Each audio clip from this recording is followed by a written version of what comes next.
tadi seperti tadi itu Presiden tetap sudah menyatakan tadi bahwa beliau tetap akan hati-hati dengan apa namanya masalah disiplin fiskal, dan itu saya kira betul-betul dihitung dengan baik. Ya. Artinya kepercayaan investor masih ada nggak sih Pak? Apa ya? Kepercayaan dibahas nggak sih Pak? Disinggung nggak sih Pak?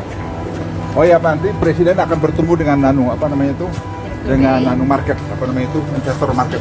Kapan itu Pak? Kapan itu Pak? Nanti lagi diatur oleh Pak Sekap yang ngatur itu, tanya Pak Sekap.